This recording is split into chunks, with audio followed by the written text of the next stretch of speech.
Accounting no problem में आपका स्वागत है। मैं हूं आरती। टैली प्राइम की इस वीडियो सीरीज के आज के अध्याय में हम आपको बताएंगे टैली प्राइम में नई कंपनी बनाना। इसके पहले वाली वीडियो में हमने आपको टैली प्राइम सॉफ्टवेयर डाउनलोड करना और इंस्टॉल करना बताया था। आज हम आपको बताएंगे टैली प्राइम में हिसाब किताब मेंटेन करने के लिए नई कंपनी कैसे बनाते हैं।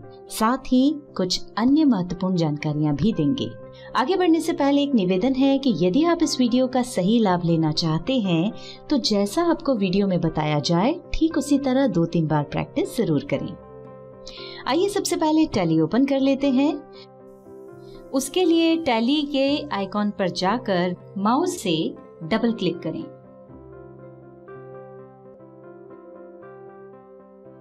और यदि आइकॉन दिखाई नहीं पड़ रहा है तो स्टार्ट बटन पर जाकर क्लिक करें और यहाँ टाइप करें टैली प्राइम।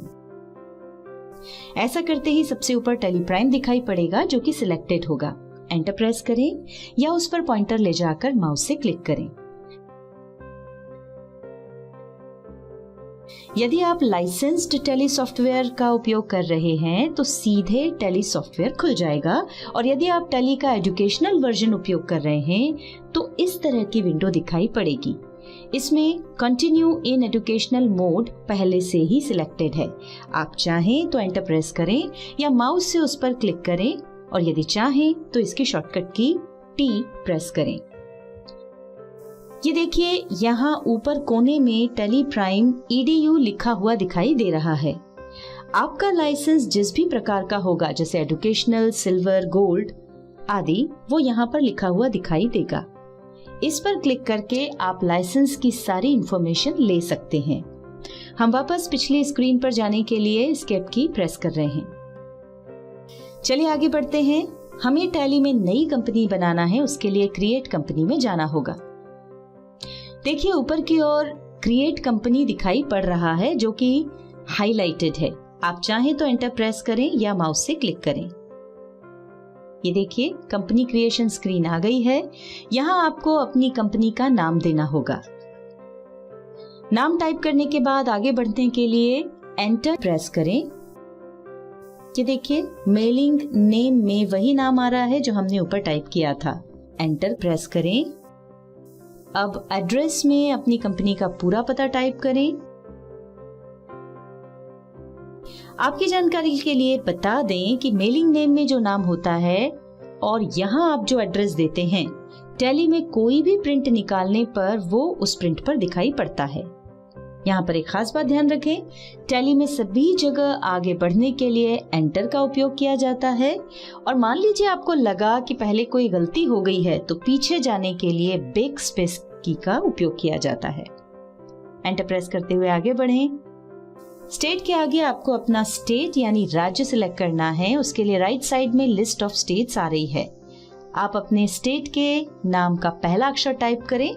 जैसे हमने मध्य प्रदेश के लिए टाइप किया M, तो देखिए इस अक्षर से शुरू होने वाले सभी स्टेट्स के नाम यहाँ पर दिखाई पड़ रहे हैं। आप अप या डाउन एरो की से अपनी स्टेट के नाम पर जाकर एंटर प्रेस करें। पिन कोड में अपने शहर का पिन कोड डालें। अब यहाँ पर अपना फोन नंबर डालें। मान लीजिए आपके पास फोन नंबर नहीं है तो इसे ब्लैंक छोड़ने यानी स्किप करने के लिए एंटर प्रेस करें। इसी तरह मांगी गई सभी जानकारी भरते हुए आगे बढ़ें। फाइनेंशियल ईयर बिगिंस फ्रॉम के सामने अभी जो फाइनेंशियल ईयर चल रहा होगा, टैली खुद ही उसके आरंभ होने की तारीख यहाँ दे देगा। यदि आप किसी और फाइनेंशियल ईयर में काम करना चाहते हैं तो उसके आरंभ होने की तारीख आप अपनी आवश्यकता के अनुसार यहाँ पर दे सकते हैं। ध्यान रखें, भारत में फाइनेंशियल ईयर 1 अप्रैल से शुरू होकर 31 मार्च को समाप्त होता है, और हम फाइनेंशियल ईयर 2020-21 का हिसाब किताब इस कंपनी में रखना चाहते हैं, तो यहाँ हमें जो तारीख चाहिए वो है 1 अप्रैल 2020, जो कि दिखाई पड़ रही है। एंटर प्रेस करके आगे बढ़ेंगे। इसके बाद आप देख रहे हैं बुक्स बिगिनिंग फ्रॉम। इसमें वही तारीख आ रही है जो हमने ऊपर डाली थी। आप चाहें तो इसे बदल भी सकते हैं। इसे बदलने की आवश्यकता क्यों होती है उसका कारण समझ लेते हैं। हम फाइनेंशियल ईयर 2020-21 में कंपनी बना रहे हैं और फाइनेंशियल ईयर की शुरुआत हो रही है 1 अप्रैल 2020 से, तो ये तो सही है। पर हमारी जो कंपनी है वो शुरू हो रही है 1 जुलाई 2020 से, यानी हम जो कंपनी बना रहे हैं उसमें हिसाब किताब 1 जुलाई 2020 से रखने वाले हैं। तो बुक्स बिगिनिंग फ्रॉम में हम 1 जुलाई 2020 डालेंगे। इससे ये होगा कि यदि हम कंपनी में अनजाने में भी कोई ट्रांजैक्शन इसके पहले के पीरियड में रिकॉर्ड करने का प्रयास करेंगे तो वो नहीं होगा। यहाँ एक और खास बात का ध्यान रखें, एजुकेशनल मोड में हम सिर्फ 3 ही तारीखों में काम कर सकते हैं और वो हैं 1, 2 और 31।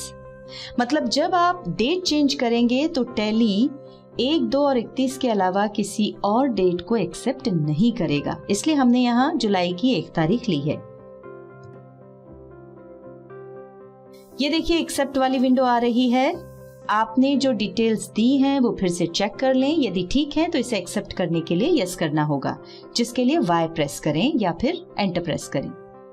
यदि आपने जो डिटेल्स भरी हैं उन्हें एक्सेप्ट नहीं करना चाहते हैं तो नो के लिए N प्रेस करें या फिर एस्केप की प्रेस करें। ऐसा करते ही आप प्रारंभिक स्थिति में आ जाएंगे। अब यदि आप कुछ परिवर्तन करना चाहते हैं तो कर लें।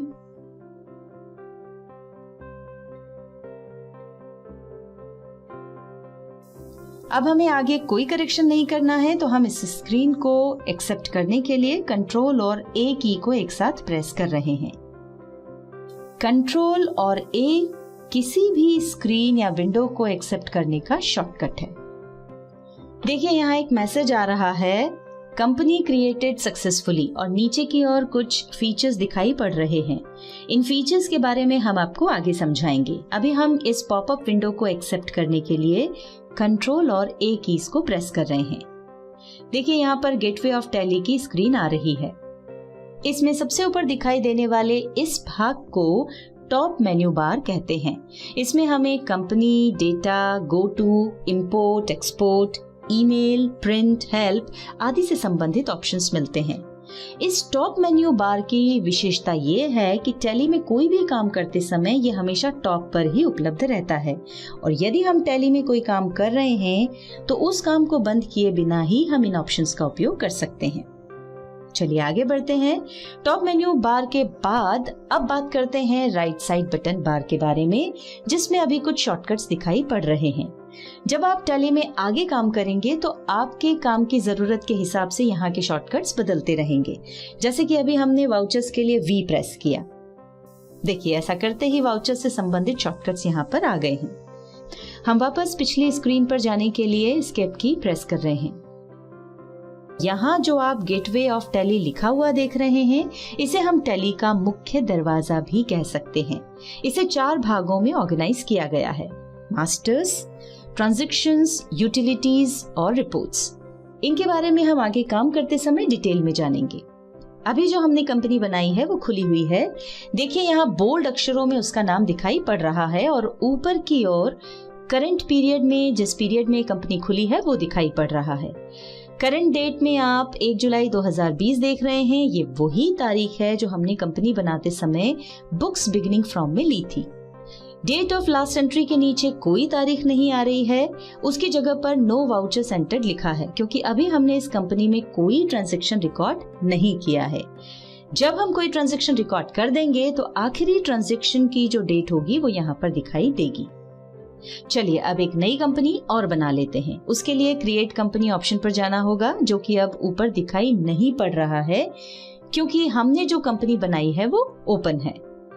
अब क्रिएट कंपनी के लिए ऊपर जहां पर कंपनी लिखा है वहां पर हमें माउस से क्लिक करना होगा या ऑल्टर और के प्रेस करना होगा। ध्यान रखें किसी भी की के नीचे यदि एक अंडरलाइन हो तो इसका मतलब है कि ऑल्टर के साथ उस की को प्रेस करना है। हम ऑल्टर और के प्रेस कर रहे हैं।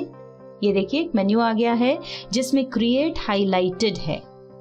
हम एंटर प्रेस कर रहे हैं। एंटर प्रेस करते ही कंपनी क्रिएशन स्क्रीन आ गई है। यहाँ कंपनी का नाम और डिटेल्स डाल देते हैं।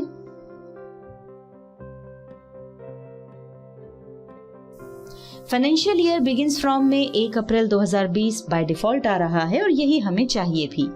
हम एंटर प्रेस कर रहे हैं। देखिए बुक्स बिगनिंग फ्रॉम में भी यही तारीख आ गई है, हम यही रहने देते हैं और एंटर प्रेस करते हुए आगे बढ़ रहे हैं और कंपनी को एक्सेप्ट कर लेते हैं। देखिए कंपनी क्रिएटेड सक्सेसफुली का मैसेज आ रहा है और नीचे की ओर पहले की तरह ही कुछ फीचर्स दिखाई पड़ रहे हैं। अभी हम इस पॉपअप विंडो को एक्सेप्ट करने के लिए कंट्रोल और ए की प्रेस कर रहे हैं। अभी हमने जो नई कंपनी बनाई, अब उसका नाम बोल्ड अक्षरों में दिखाई पड़ रहा है। ऊपर की ओर करंट पीरियड में जिस पीरियड में ये कंपनी खुली है वो दिखाई पड़ रहा है। करंट डेट में आप 1 अप्रैल 2020 लिखा हुआ देख रहे हैं। ये वही तारीख है जो हमने कंपनी बनाते समय बुक्स बिगिनिंग फ्रॉम में ली थी। चलिए अब डेमो कंपनी के नाम से एक कंपनी और बना लेते हैं।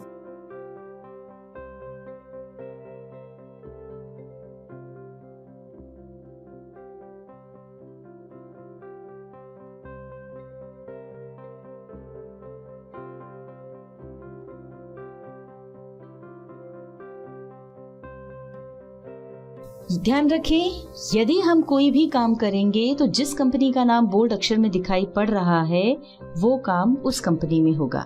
यदि आप कोई दूसरी कंपनी में काम करना चाहते हैं तो कंपनी चेंज करने के लिए उस दूसरी कंपनी पर माउस से क्लिक करें। अब हम एक एक करके तीनों कंपनीज को बंद कर देते हैं।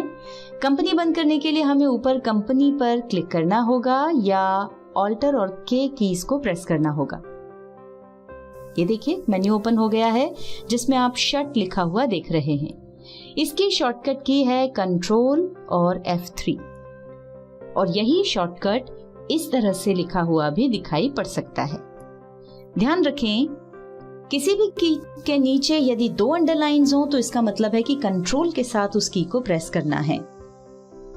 अभी हमने जो शॉर्टकट की देखी उसका उपयोग हम बाहर से ही कर सकते हैं। तो आइए उसके लिए एस्केप की प्रेस करके पहले वाली स्क्रीन पर चलते हैं। ये हम पुरानी स्क्रीन पर आ गए हैं। शट कंपनी के लिए कंट्रोल और F3 कीज को एक साथ प्रेस करें।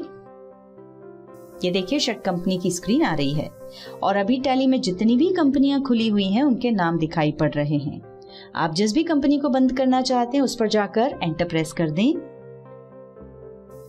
ये देखिए नेम ऑफ कंपनी में से वो कंपनी हट गई है। इसी तरह हम कंट्रोल और F3 से दूसरी और फिर तीसरी कंपनी भी बंद कर देते हैं। अब टैली बंद करने के लिए एस्केप की प्रेस करें। एक पॉपअप आएगा जिसमें क्विट लिखा है और उसके बाद क्वेश्चन मार्क है, यानी पूछा जा रहा है कि क्या आप टैली बंद करना चाहते हैं। यस के लिए एंटर प्रेस करें और यदि आप टैली बंद नहीं करना चाहते हैं तो N प्रेस करें। हम N प्रेस कर रहे हैं। ध्यान दें इस स्क्रीन से सीधे टैली बंद करने के लिए शॉर्टकट है कंट्रोल Q। इन्हें एक साथ प्रेस करें। इस वीडियो में आपने जाना टैली स्टार्ट करना, नई कंपनी बनाना, कंपनी शट करना और टैली बंद करने के बारे में। अगली वीडियो में हम आपको बताएंगे select company, alter company, delete company इत्यादि ऑप्शंस के बारे में।